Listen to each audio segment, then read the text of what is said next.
Conversar con el ministro de Educación, el flamante ministro de Educación, Ricardo Cuenca, que nos atiende y que, por supuesto, para el cual tenemos muchísimas preguntas. Ministro, ¿cómo está? Qué gusto conversar esta tarde.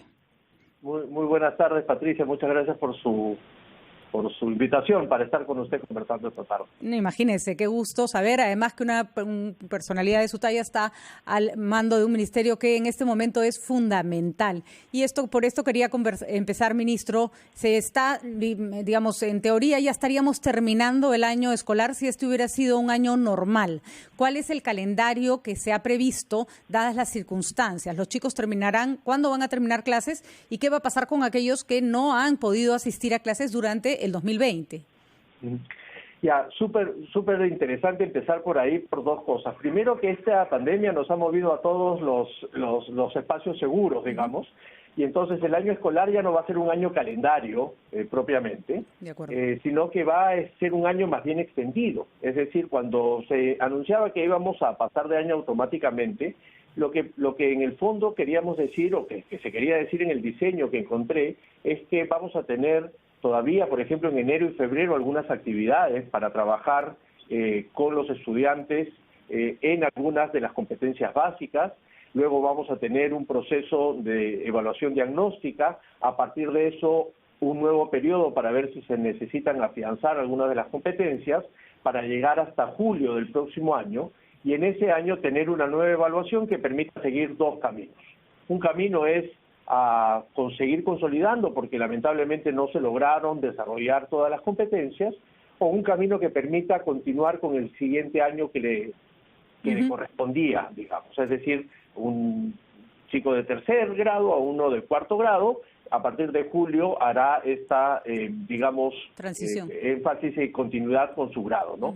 Interesante. Esto, como todos estamos imaginando, tiene que ver con una reducción del plan de estudios, con una priorización del plan de estudios, en el que la lectura, la comprensión lectura, las matemáticas, yo estoy convencido que la formación ciudadana terminen concentrando aquellos. Entonces va a ser un año excepcional, como ha sido excepcional todo este contexto, Patricia. De acuerdo, entonces nos olvidamos de los plazos habituales en que el chico pasa de año al final y entra en marzo a una nueva... Esto es como más bien un continuo, ministro, en el que se van asegurando que los chicos vayan completando cada una de las facultades, ¿no es cierto?, de las características que se requiere para asumir que aprendió lo que tenía que aprender. Competencias, esa es la palabra que no me salía.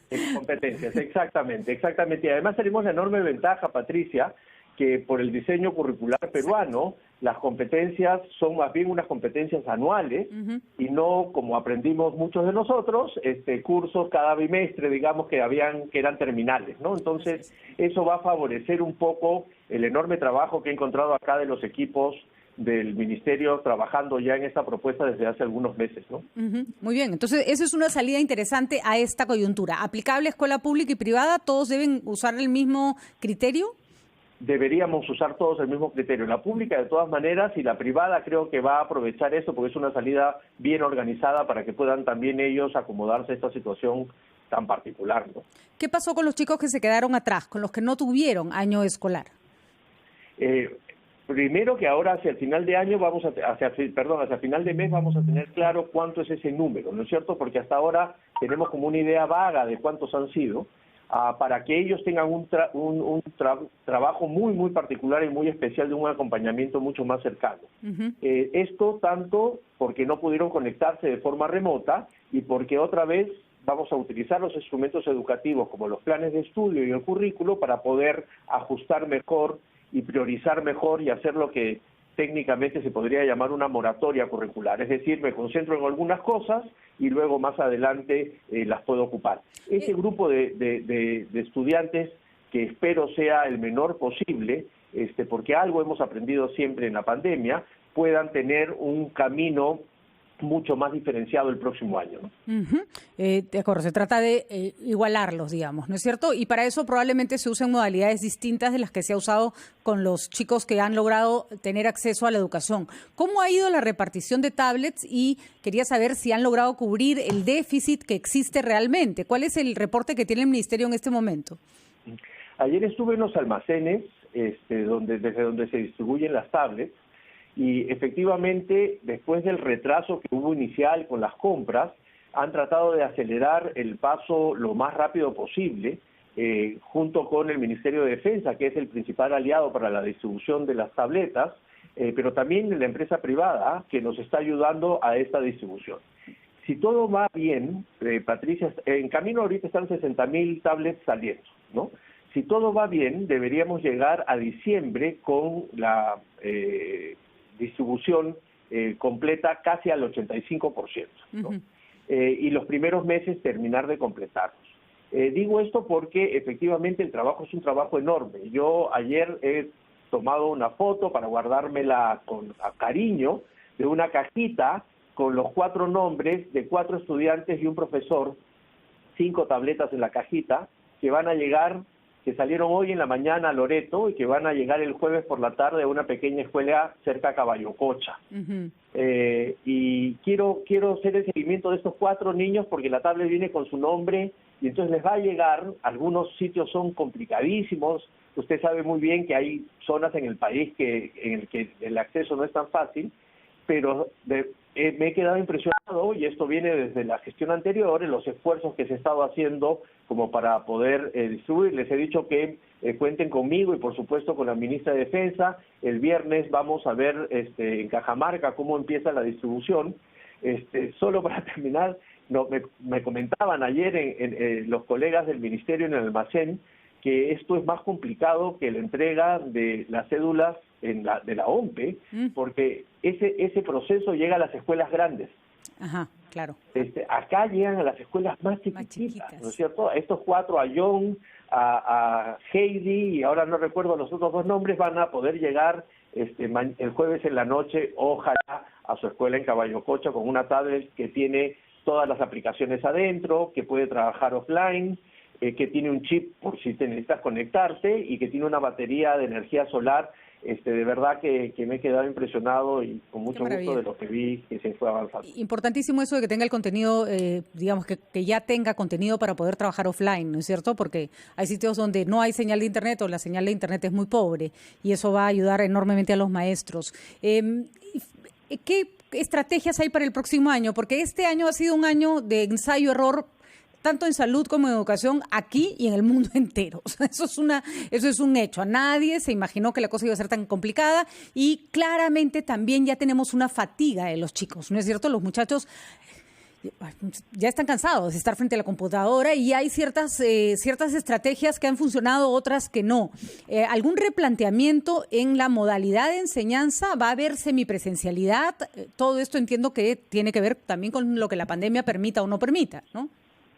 Sin duda, sin duda. Y antes de eso, solo responderle algo que sé que es de su interés y el mío, que las tabletas además incluyen unas cosas fantásticas en lenguas originarias, ¿no es cierto? Entonces, hay quechua, hay aymara, hay algunas lenguas amazónicas incluidas. Efectivamente, parte del 2021 tiene que ver con esas 3 modalidades que que han estado diseñándose y que estamos revisando ahora, que van desde continuar con educación remota hasta empezar el regreso presencial a las clases con un intermedio semipresencial según sean las cosas.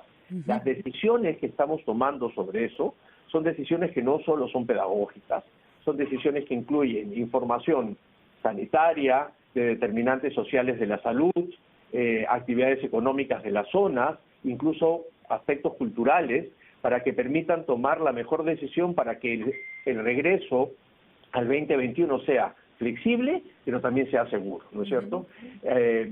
Yo pienso permanentemente que la preocupación que tengo es que cualquier decisión que tomemos sea una decisión que no ponga en riesgo a ningún niño, a ninguna niña, a ningún adolescente, a ningún profesor en el sistema educativo, y por eso hay que estar totalmente seguros de cuál es la mejor manera. Entonces, muy territorializado, porque algo que hemos aprendido es que la pandemia no solo no se comporta igual, sino que las decisiones de política pública tienen que ser diferenciadas. Así y probablemente habrá que hacer un trabajo muy menudo para darnos cuenta que en Caballococha, donde les va a llegar el jueves en la noche estas tabletas a estos 4 estudiantes, la estrategia para que llegue el sistema educativo será diferente a la de Lima, por ejemplo.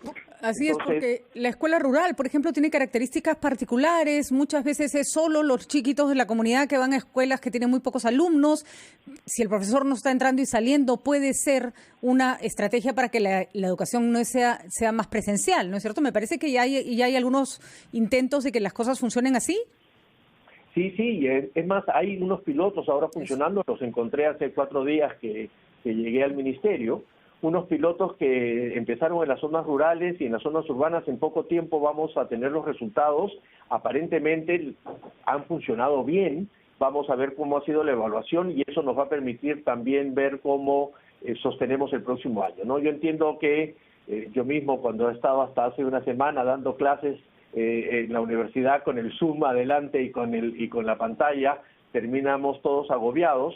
Es verdad que hay que buscar empezar a modificar las cosas, pero también es verdad que hay que tener muchísimo cuidado, ¿no? Así es, hay que tener un poco de paciencia, esto va a pasar y mientras tanto hacerlo lo mejor posible.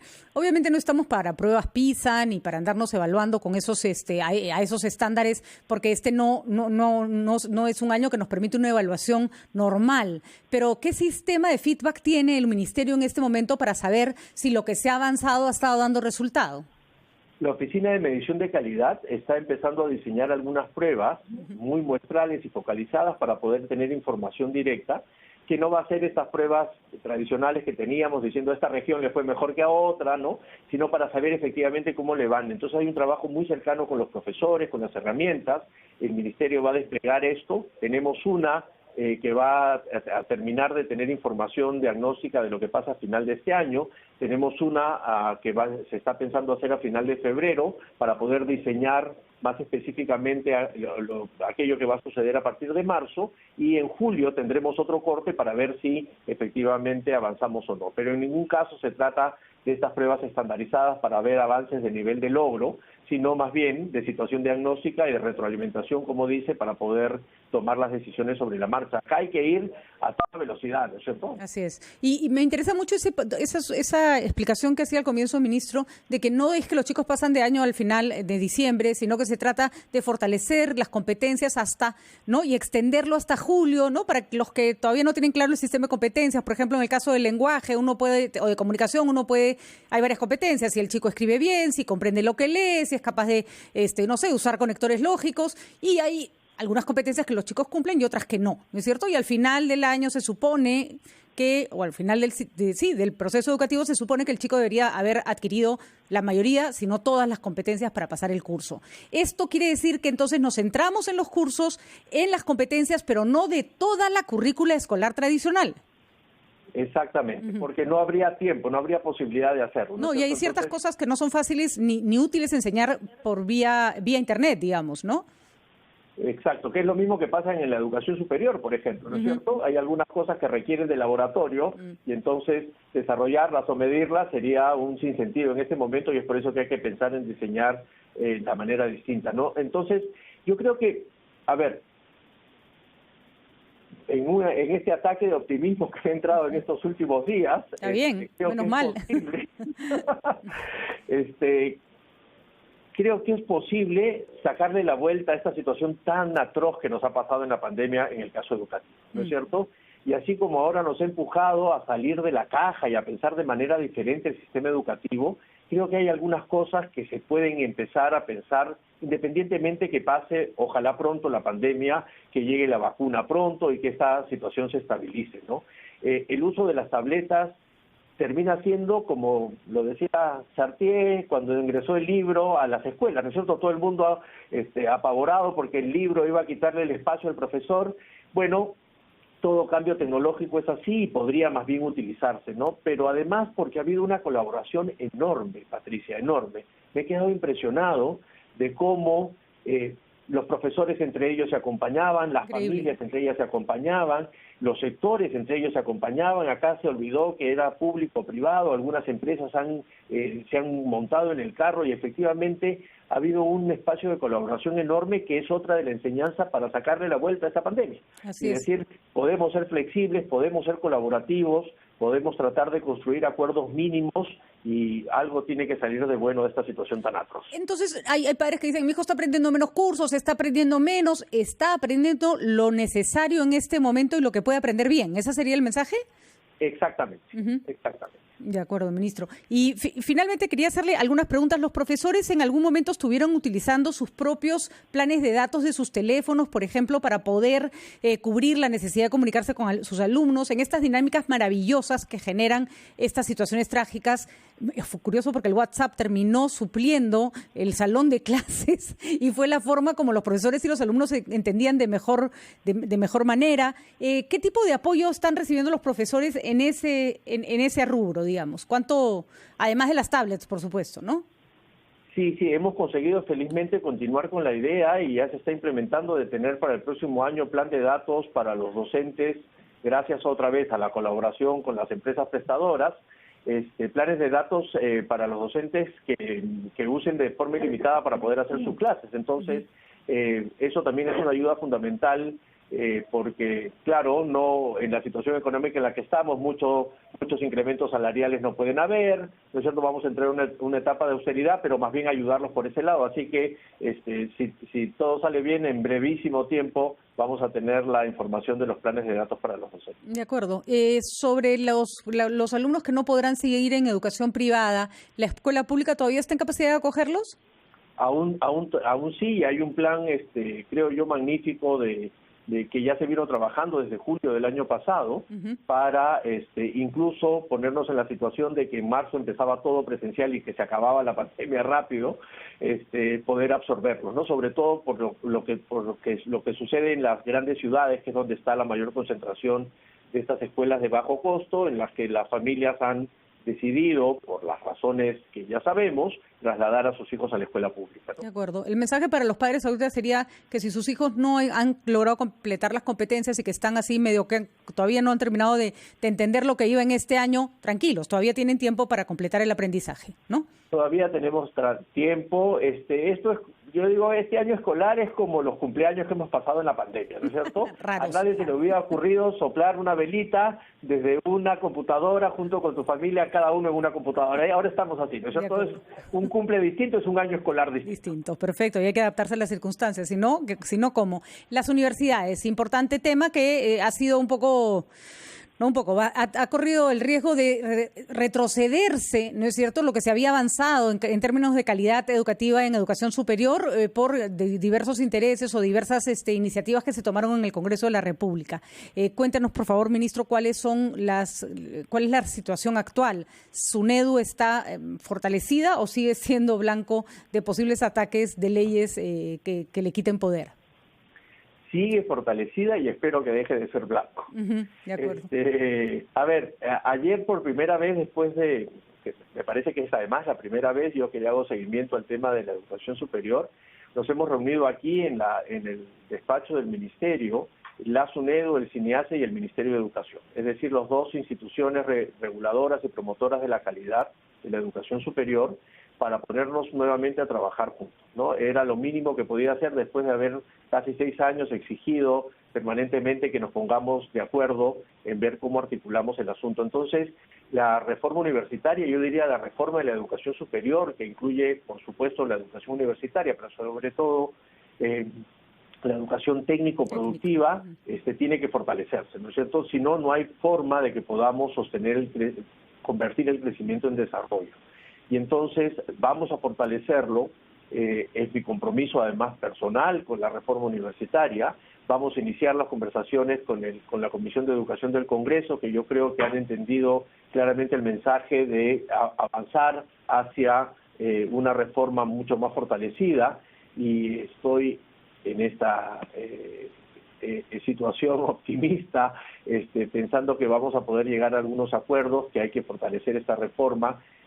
La ley universitaria, como nunca antes, ha quedado claramente expresa que ha sido apropiada por los jóvenes y ha sido legitimada por ellos. Y creo que no hay mejor política pública que aquella que está legítima entre quienes serían sus beneficiarios. Entonces, tengo mucha expectativa de que eso suceda, junto con mi apuesta particular. El otro día escuchaba una declaración mía del 2014, cuando se aprobó la ley universitaria, y le decía que me parecía muy bien, pero que inmediatamente teníamos que empezar a trabajar en la creación de un viceministerio de Educación Superior.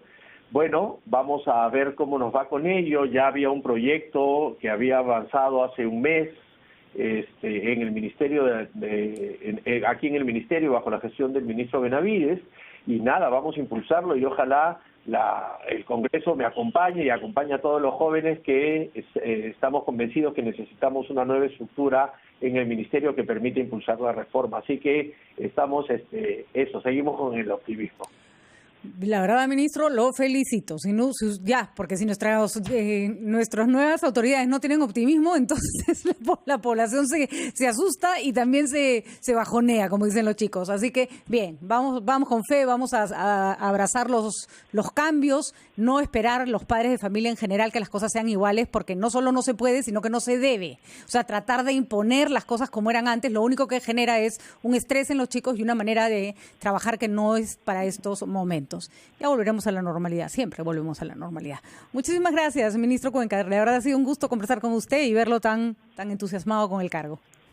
Muchas gracias a usted, Patricia, y a todos. Y ya saben, sin educación no hay ni desarrollo ni democracia, así que todos a meterle el hombro para remar para ese mismo lado. Estamos seguros que así será. Muchísimas gracias, que le vaya muy bien, porque si le va a usted bien, le va bien a todos los estudiantes de nuestro país. Son las 1:58. Despedimos al ministro Ricardo Cuenca, ministro de Educación, con este entusiasmo. La verdad que nos ha dejado una grata impresión y además hay que decirlo, los pies bien puestos sobre la tierra, ¿no? Se está haciendo lo que se debe y se puede hacer en circunstancias como esta.